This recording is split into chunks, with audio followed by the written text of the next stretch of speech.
Hi guys, I wanted to just make a video to go over the quiz solutions here.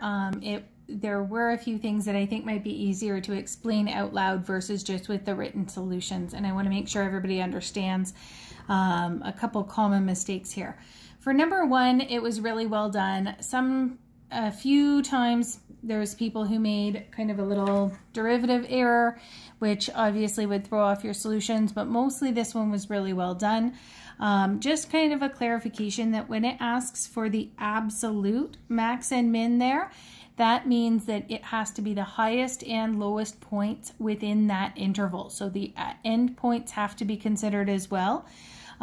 So we found a critical number of x equals 1 and checked the endpoints of 0 and 3 and the x equals 1 and saw that the highest y value happened at that x equals 1 where the slope was 0 and the lowest value was the left hand endpoint y value of 0 when x equals 0. And you can check that out if you wanted to put that function into Desmos, you would be able to see kind of what's happening there. The next question, we are looking at a graph of velocity and time. A couple people I think kind of defaulted and maybe didn't read this carefully, maybe thought it was displacement or position and time, which definitely threw off your answers. So for part A, it says a time when the object is speeding up. So speeding up means that the signs agree of your velocity and acceleration. So speeding up, so velocity and acceleration have the same sign. And then it also says moving in a positive direction, that means v is greater than 0. So if they have to have the same sign because they're speeding up, then velocity and acceleration both have to be 0. This is a graph of velocity versus time. So velocity is on the vertical axis here. If velocity is greater than 0, it can only be anywhere in this range, like this piece of the function, where the actual function is above the x-axis here. And if the acceleration is also positive, that means the slope of the tangent is positive here. So I'm going to kind of highlight points that would have worked. So here, this is in this section here, the function is increasing and the slope of the tangent is positive and the values are also positive. That would also be true kind of up here in this section between about 0 and 5 point, or sorry, between 4 and 5 point something, and between 1 and 1 point, I don't know, 8 maybe. So anywhere in those intervals. The next one, slowing down and moving in a negative direction. So slowing down means that velocity and acceleration are different signs. And it says moving in a negative direction, which means the velocity is negative. So if the velocity and acceleration are different signs, then it would have to be a positive acceleration. So in this section, we are looking, so the yellow kind of highlighted ones are for A, and I'll highlight in blue any values that would work for B.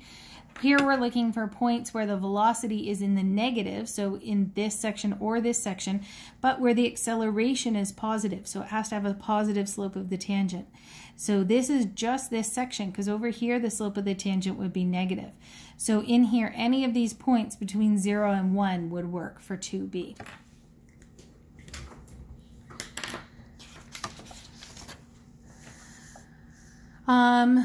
This one, pretty well done. Again, the really important thing is that speeding up means that the signs of your velocity and acceleration match. They're either both positive or both negative.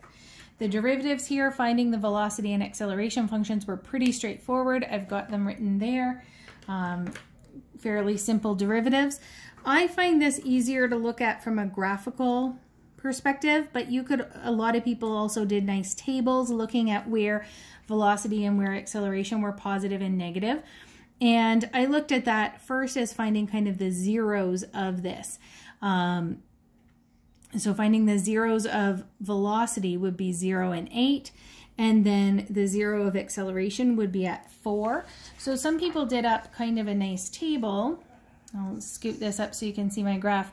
Some people had pretty nice tables like this, where they kind of said between 0 and 4, and then between 4 and 8, and between 8 and infinity, because the 4 is the zero of the acceleration, and the 0 and 8 are the zeros of velocity.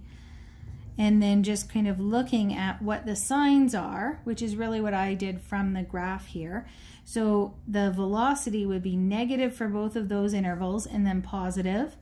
Acceleration is negative in the first part, then positive after 4.